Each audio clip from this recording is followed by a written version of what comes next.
장례식장은 죽음의 무게가 내려앉은 듯 고요했습니다. 바닥은 검은 대리석으로 되어 있어 그 위를 걷는 사람들의 그림자를 거울처럼 비추었고, 공기 중에는 하얀 국화에 짙은 향기가 무겁게 떠다녔습니다. 제단 주위로는 산처럼 쌓인 국화꽃들이 고요히 슬픔을 이야기하고 있었습니다. 저는 그 제단 앞에 서 있었습니다. 50살의 강유진, 남편인 민태석 회장의 영정사진 앞에서 저는 슬픔을 애써 감추고 있었습니다. 제 등은 흔들리지 않는 탑처럼 꼿꼿했고, 몸에 꼭 맞는 검은 옷은 화려함 대신 기품을 드러내고 있었습니다. 제 눈에는 눈물 한 방울 없었지만 그 깊은 곳에서는 누구도 짐작할 수 없는 슬픔의 강이 흐르고 있었습니다. 수백 명의 조문객들이 제 주위를 스쳐 지나가며 위로의 말을 건넸지만 그들의 눈빛 속에는 동정심 외에 다른 감정들이 섞여 있었습니다. 호기심, 그리고 약간의 경멸. 25살이나 어린 여자와 재혼한 늙은 회장, 그리고 그의 막대한 재산을 차지하게 될 젊은 미망인. 그들의 머릿속 이야기가 제 귓가에 들리는 듯 했습니다. 그때 제단 쪽으로 두 사람의 그림자가 다가왔습니다. 고인이 된 남편의 딸 민소연과 아들 민지훈이었습니다. 30살 안팎의 소연은 얼음장처럼 차가운 아름다움을 지니고 있었고, 2살 위인 지훈의 얼굴에는 오만함이 가득했습니다. 소연은 제 곁에 서서 주변 사람들이 모두 들을 수 있을 만큼 또렷한 목소리로 입을 열었습니다. 슬픔에 잠긴 미망인 역할을 훌륭하게 연기해 주셔서 감사합니다. 강유진 여사님. 오신 손님들도 당신의 정성을 높이 평가하셨을 겁니다. 하지만 이제 그 연극은 끝내셔도 좋습니다. 그 목소리는 조용한 장례식장 전체에 울려 퍼질 만큼 날카로웠습니다.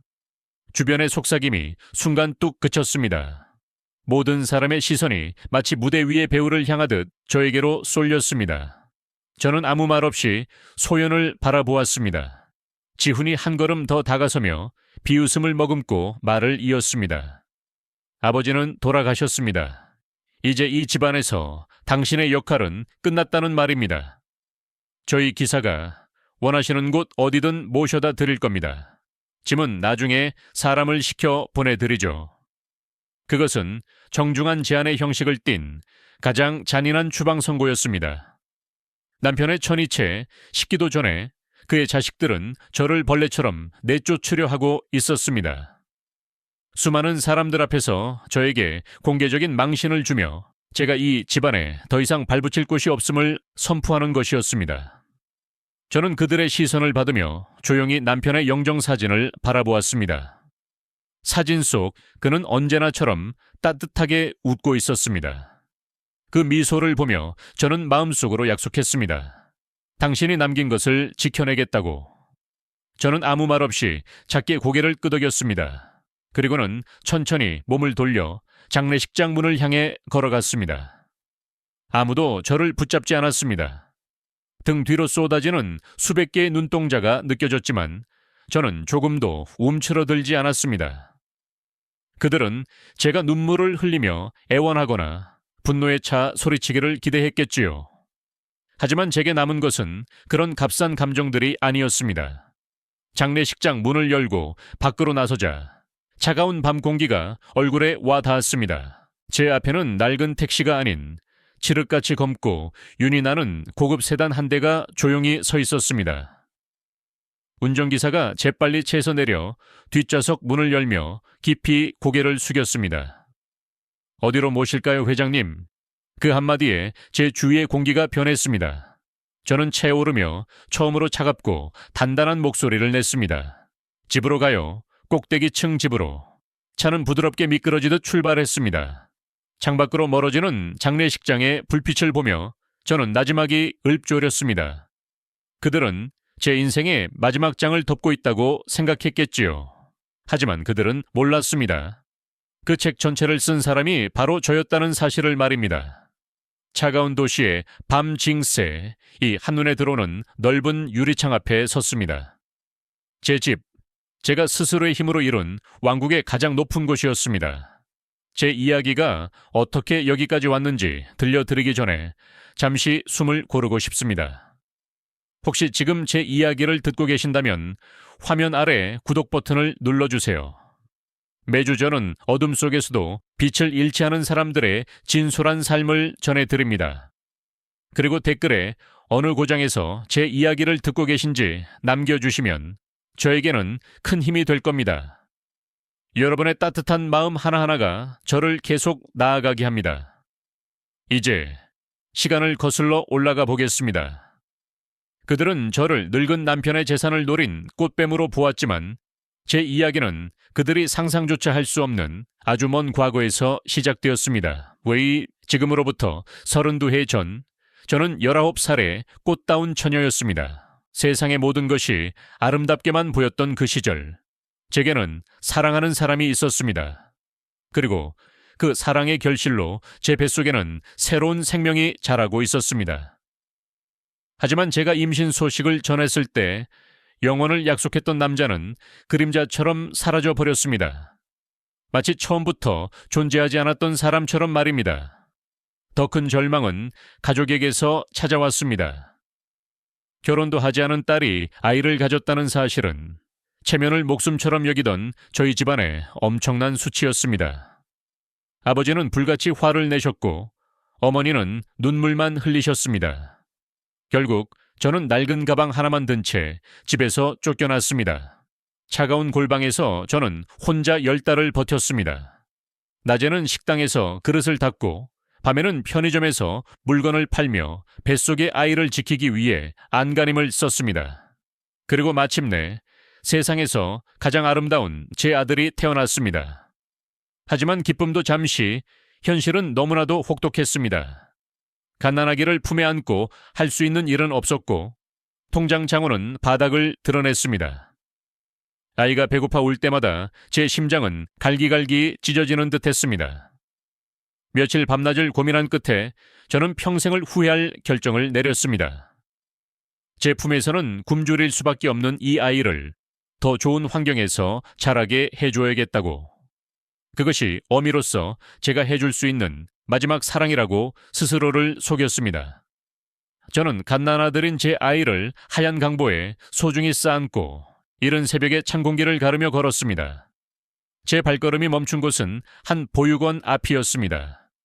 저는 아이의 품속에 작은 은 목걸이 하나를 넣어주었습니다. 그것은 제가 가진 유일한 값진 물건이었습니다. 반달 모양의 그 목걸이 뒷면에는 제가 아이에게 전하고 싶은 단 하나의 단어가 새겨져 있었습니다. 희망. 저는 차가운 문 앞에 아이를 조심스럽게 내려놓고 차마 떨어지지 않는 발걸음을 억지로 옮겼습니다. 골목 모퉁이에 숨어 누군가 아이를 발견해 주기를 눈물로 기도했습니다. 얼마 후 문이 열리고 아이가 안으로 옮겨지는 것을 확인하고서야 저는 비로소 그 자리를 떠날 수 있었습니다. 그날 19의 강유진은 죽었습니다. 그리고 새로운 강유진이 태어났습니다. 저는 제 아들이 언젠가 이 세상의 주인이 될 수 있도록 그를 위한 세상을 만들겠다고 굳게 맹세했습니다. 비록 제 아들이 그 세상을 만든 사람이 바로 저라는 사실을 영원히 모르게 될지라도 말입니다. 저는 제 머릿속에 있던 세상을 바꿀 수 있는 하나의 생각에 모든 것을 걸었습니다. 그것은 시장의 흐름을 예측하는 인공지능이었습니다. 밤을 낮처럼 새워가며 골방에서 코드를 짜고 밥 먹는 시간도 아껴가며 연구에 매달렸습니다. 마침내 완성된 그 기술을 저는 제 이름을 숨긴 채 익명의 투자자에게 팔았습니다. 그리고 그 돈을 씨앗 삼아 저는 금융계에 조용히 모습을 드러냈습니다. 아무도 얼굴을 본 적 없는, 하지만 모두가 그 이름을 두려워하는 신비로운 투자자 신탁의 탄생이었습니다. 시간은 흘러 10년 전의 어느 날이었습니다. 거대한 회의실 안 무거운 침묵이 감돌고 있었습니다. 태석산업의 민태석 회장은 깊은 시름에 잠겨 있었습니다. 그의 회사는 시대의 변화에 발맞추지 못하고 거센 파도에 휩쓸리는 낡은 배처럼 위태롭게 흔들리고 있었습니다. 전통적인 제조업에만 의존해온 그의 사업은 더 이상 버틸 힘이 없어 보였습니다. 그때 시장에 놀라운 소문이 퍼졌습니다. 베일에 쌓인 투자자 신탁이 태석산업의 주식을 조용히 사들이고 있다는 것이었습니다. 마침내 신탁은 회사의 운명을 결정할 수 있는 가장 큰 주주가 되었고 민태석 회장에게 하나의 제안을 보냈습니다. 회사를 뿌리부터 바꾸지 않으면 모든 것을 정리하겠다는 내용이었습니다. 민 회장은 다른 길이 없었기에 그 제안을 받아들일 수밖에 없었습니다. 그리고 며칠 후 신탁은 자신의 대리인을 회사로 보냈습니다. 그 대리인이 바로 강유진이었습니다. 민태석 회장은 냉철하고 나이든 금융 전문가를 상상했겠지만 그의 앞에 나타난 것은 젊고 단아한 여성이었습니다. 그는 처음에는 제 능력을 의심하는 눈치였지만 회의가 시작되자 그의 눈빛은 놀라움으로 변해갔습니다. 저는 회사의 문제점을 정확히 짚어냈고 앞으로 나아가야 할 길을 명확하게 제시했습니다.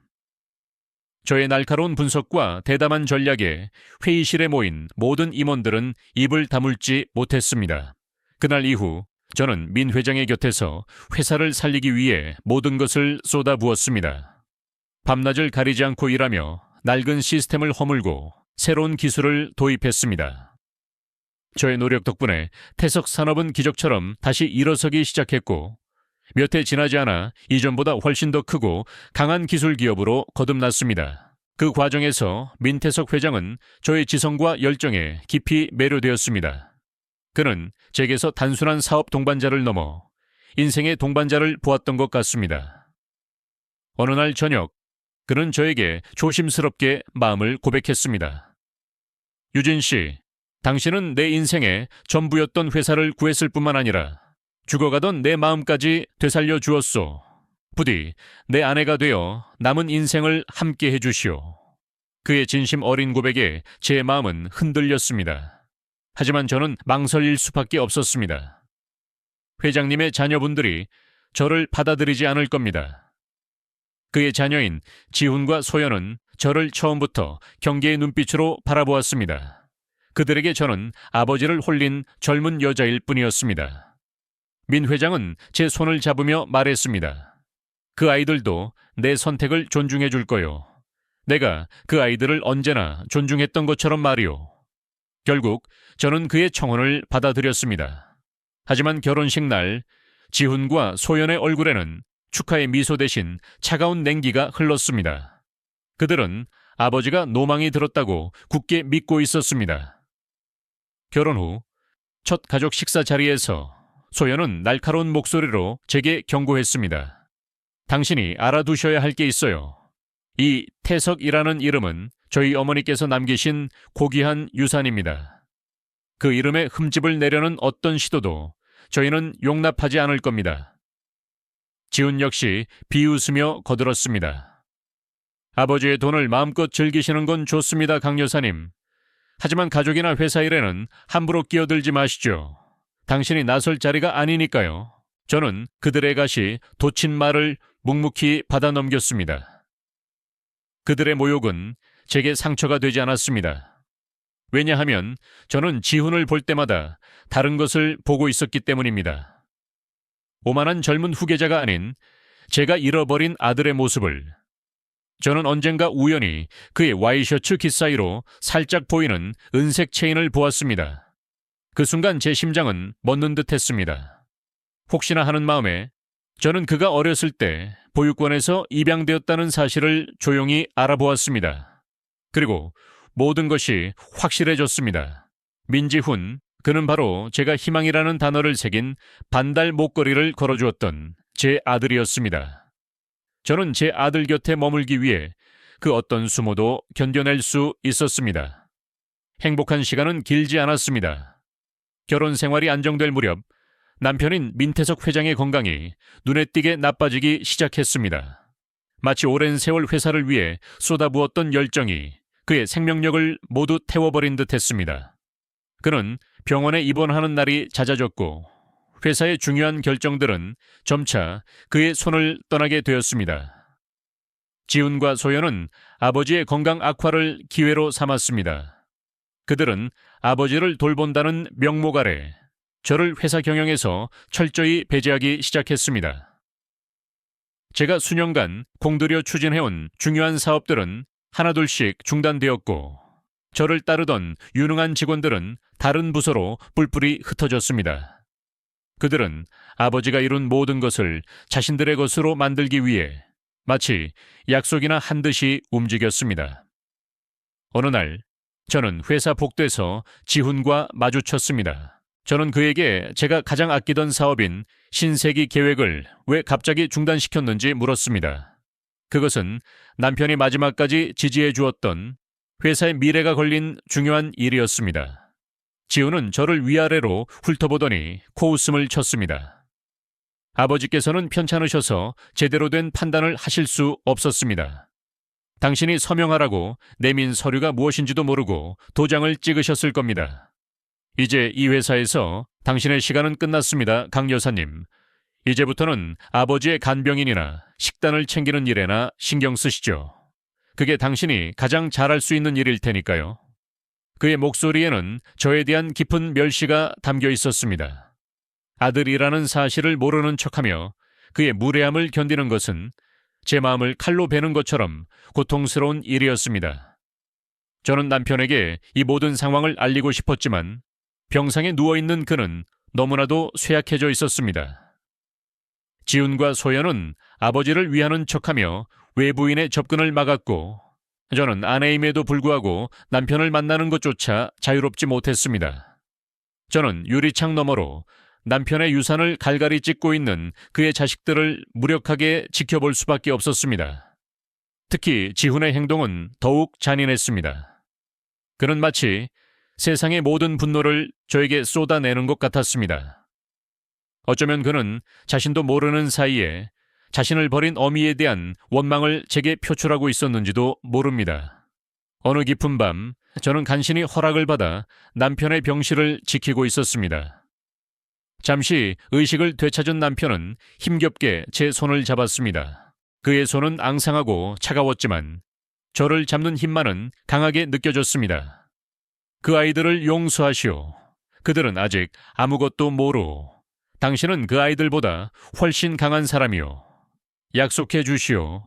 내가 이룬 모든 것을 저 아이들이 망가뜨리도록 내버려 두지 않겠다고. 저는 터져나오는 눈물을 삼키며 대답했습니다. 약속할게요. 그는 제 대답을 듣고 나서야 안심한 듯 다시 깊은 잠에 빠져들었습니다. 저는 그의 잠든 얼굴을 보며 조용히 다짐했습니다. 남편이 세상을 떠나고 나면 저에게는 피할 수 없는 싸움이 기다리고 있을 것이라는 것을, 그리고 저는 그 싸움에서 절대로 지지 않을 것이라고 말입니다. 다시 이야기의 처음으로 돌아와 저는 남편의 장례식장에 서 있었습니다. 이제 모든 배경을 알게 된 여러분은 제가 겪는 모욕의 무게를 이해하실 수 있을 겁니다. 소연과 지훈이 제게 던진 말들은 단순한 무례함이 아니었습니다. 그것은 돌아가신 아버지의 마지막 유언에 대한 배신이었고 제 인내심을 시험하는 마지막 경고였습니다. 그들의 눈빛 속에서 저는 확신했습니다. 더 이상 물러설 곳이 없다는 것을. 제가 여기서 무너지면 남편과의 약속도 제 아들을 지키겠다는 오랜 다짐도 모두 물거품이 될 것이라는 것을. 제가 장례식장을 나와 검은 세단에 올라탔을 때 제 얼굴에서는 슬픔의 흔적이 완전히 사라졌습니다.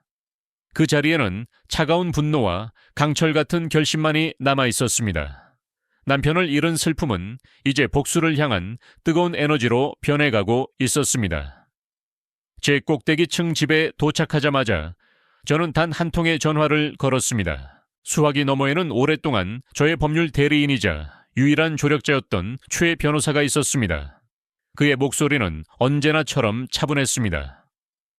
최 변호사님, 강유진입니다. 이제 때가 된 것 같습니다.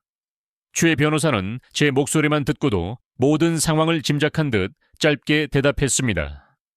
모든 준비는 끝났습니다. 그들은 아마 큰 충격을 받을 겁니다. 저는 창밖의 도시 야경을 바라보며 나지막이 말했습니다. 충격이라는 말로는 부족합니다. 저는 그들이 현실을 직시하게 만들고 싶습니다. 내일 오전 10시에 긴급 이사회를 소집해 주십시오. 안건은 회사 경영진 교체입니다. 최 변호사가 조심스럽게 물었습니다. 누구의 이름으로 소집할까요? 저는 잠시 숨을 고른 뒤 가장 강력한 무기의 이름을 입에 올렸습니다. 최대 주주의 이름으로요. 바로 신탁의 이름으로. 전화를 끊고 저는 깊은 생각에 잠겼습니다. 지난 10년간 저는 제 정체를 철저히 숨겨왔습니다.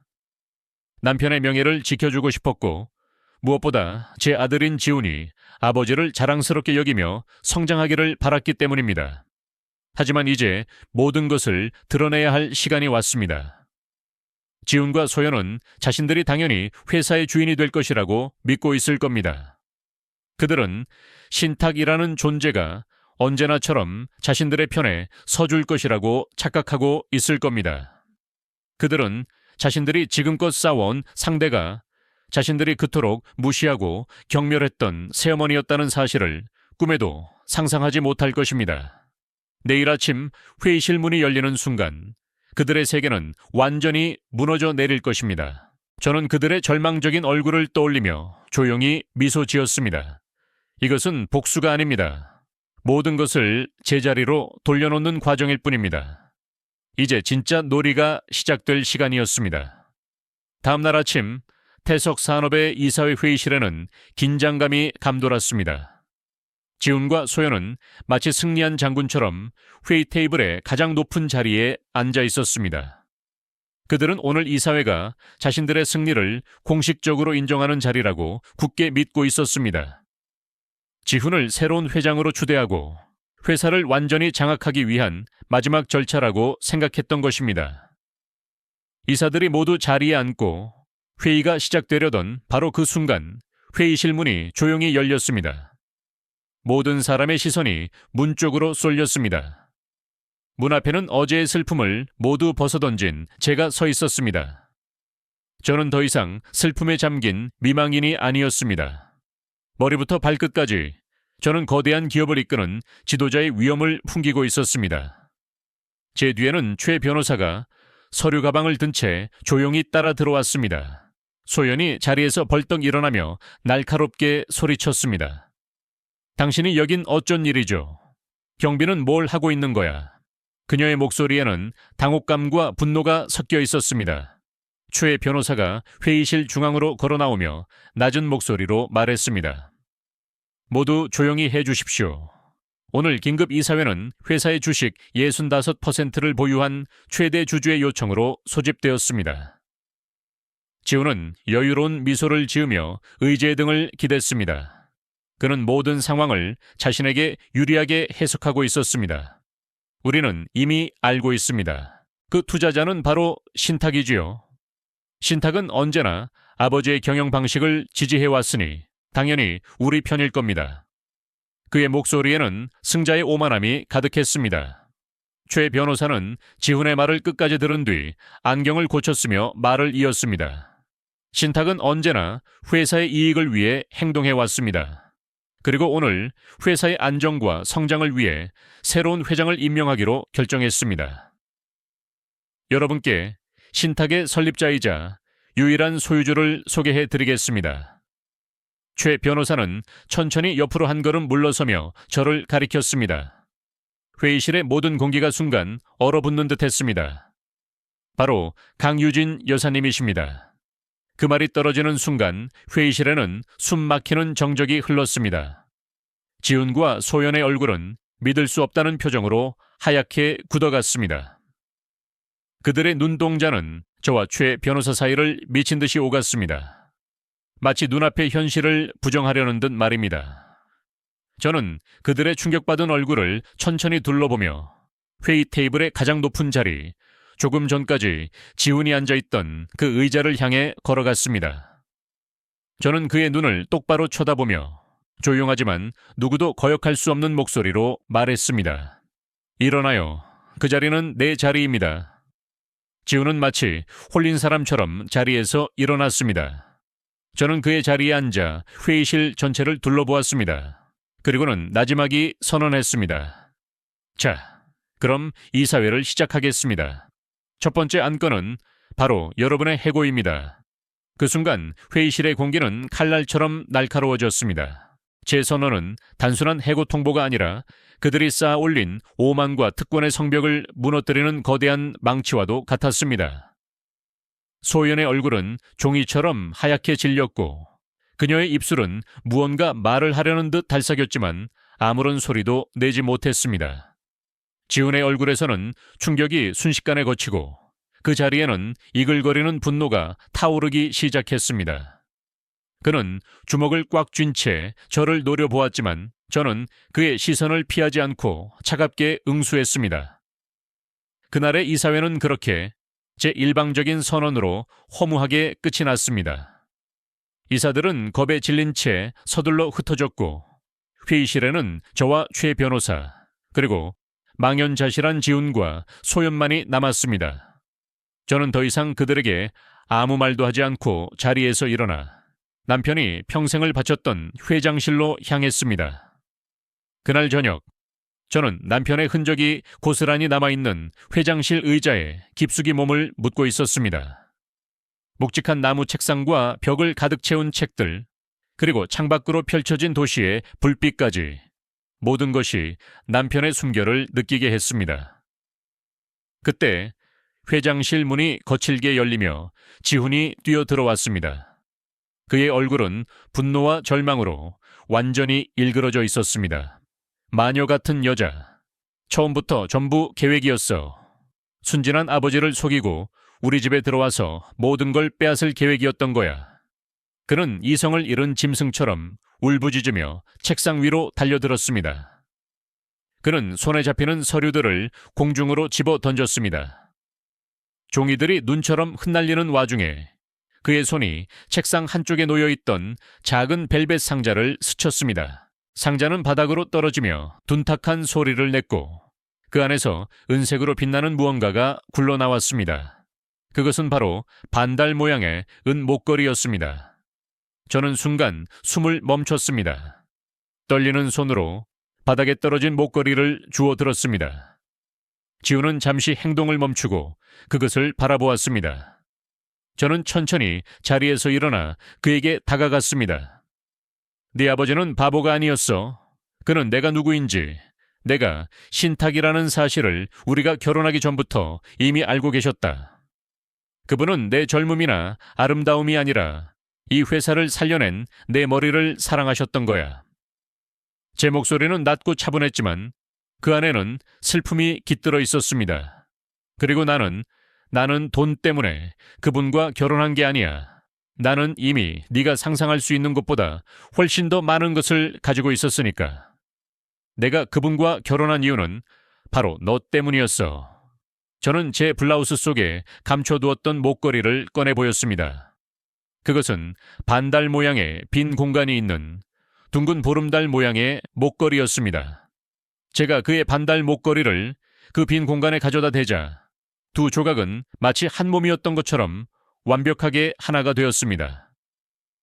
네 목걸이 뒷면에는 희망이라는 단어가 새겨져 있을 거다. 그리고 내 목걸이에는 저는 하나가 된 목걸이를 뒤집어 그에게 보여주었습니다.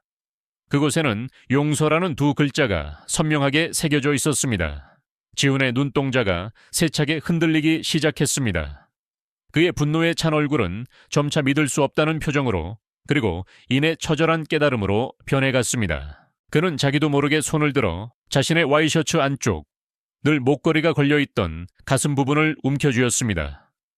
나는 내 유산을 빼앗으러 온 게 아니야. 지훈아, 나는 너에게 네 진짜 이야기를 돌려주러 온 거란다. 내가 32해 전 차가운 보육권 문 앞에 버릴 수밖에 없었던 내 아들의 이야기를 말이다. 그 순간 지훈의 눈에서 뜨거운 눈물이 둑이 터진 것처럼 쏟아져 내렸습니다. 그가 평생을 지탱해온 세상이 그가 그토록 증오했던 한 여인의 고백 앞에서 산산조각 나고 있었습니다. 그 순간 회의실의 공기는 칼날처럼 날카로워졌습니다. 제 선언은 단순한 해고 통보가 아니라 그들이 쌓아올린 오만과 특권의 성벽을 무너뜨리는 거대한 망치와도 같았습니다. 소연의 얼굴은 종이처럼 하얗게 질렸고 그녀의 입술은 무언가 말을 하려는 듯 달싹였지만 아무런 소리도 내지 못했습니다. 지훈의 얼굴에서는 충격이 순식간에 거치고 그 자리에는 이글거리는 분노가 타오르기 시작했습니다. 그는 주먹을 꽉 쥔 채 저를 노려보았지만 저는 그의 시선을 피하지 않고 차갑게 응수했습니다. 그날의 이사회는 그렇게 제 일방적인 선언으로 허무하게 끝이 났습니다. 이사들은 겁에 질린 채 서둘러 흩어졌고 회의실에는 저와 최 변호사 그리고 망연자실한 지훈과 소연만이 남았습니다. 저는 더 이상 그들에게 아무 말도 하지 않고 자리에서 일어나 남편이 평생을 바쳤던 회장실로 향했습니다. 그날 저녁 저는 남편의 흔적이 고스란히 남아있는 회장실 의자에 깊숙이 몸을 묻고 있었습니다. 묵직한 나무 책상과 벽을 가득 채운 책들, 그리고 창밖으로 펼쳐진 도시의 불빛까지 모든 것이 남편의 숨결을 느끼게 했습니다. 그때 회장실 문이 거칠게 열리며 지훈이 뛰어 들어왔습니다. 그의 얼굴은 분노와 절망으로 완전히 일그러져 있었습니다. 마녀 같은 여자, 처음부터 전부 계획이었어. 순진한 아버지를 속이고 우리 집에 들어와서 모든 걸 빼앗을 계획이었던 거야. 그는 이성을 잃은 짐승처럼 울부짖으며 책상 위로 달려들었습니다. 그는 손에 잡히는 서류들을 공중으로 집어 던졌습니다. 종이들이 눈처럼 흩날리는 와중에 그의 손이 책상 한쪽에 놓여있던 작은 벨벳 상자를 스쳤습니다. 상자는 바닥으로 떨어지며 둔탁한 소리를 냈고 그 안에서 은색으로 빛나는 무언가가 굴러나왔습니다. 그것은 바로 반달 모양의 큰 목걸이였습니다. 저는 순간 숨을 멈췄습니다. 떨리는 손으로 바닥에 떨어진 목걸이를 주워들었습니다. 지훈은 잠시 행동을 멈추고 그것을 바라보았습니다.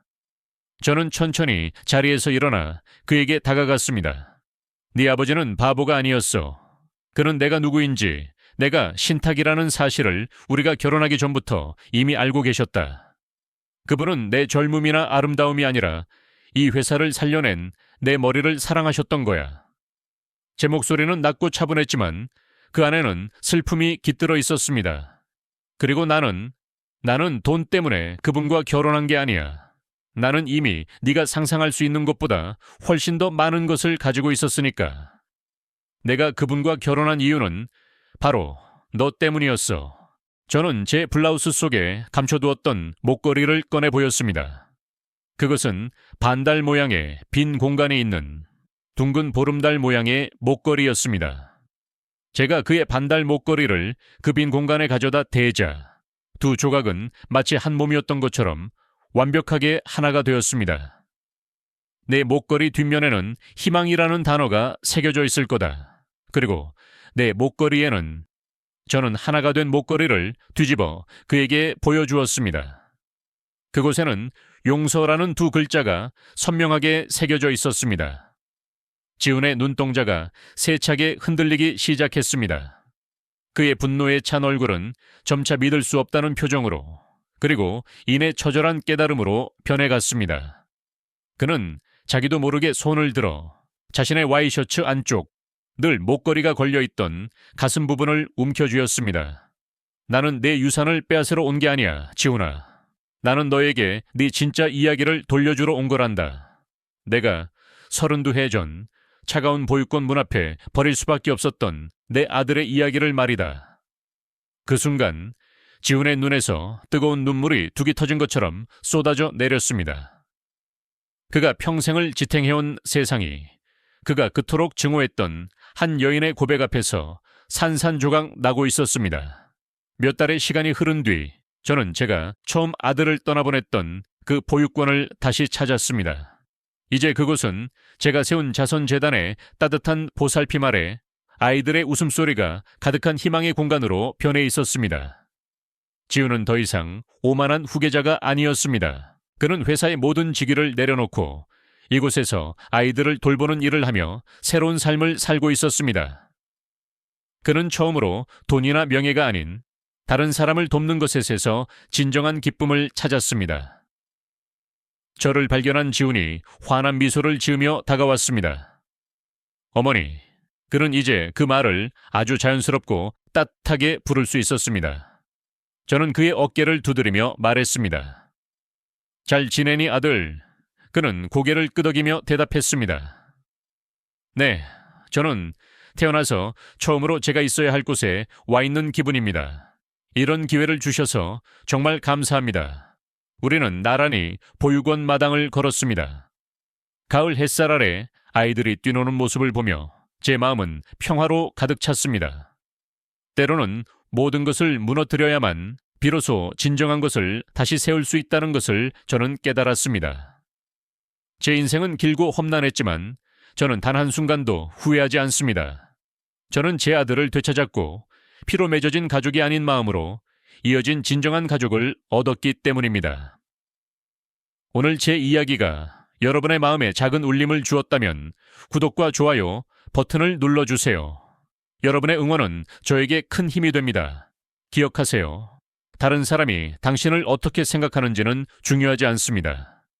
중요한 것은 당신이 스스로에 대해 알고 있는 진실입니다. 절대로 다른 사람이 당신의 인생 이야기를 쓰도록 내버려 두지 마세요. 당신의 인생의 주인은 바로 당신 자신입니다.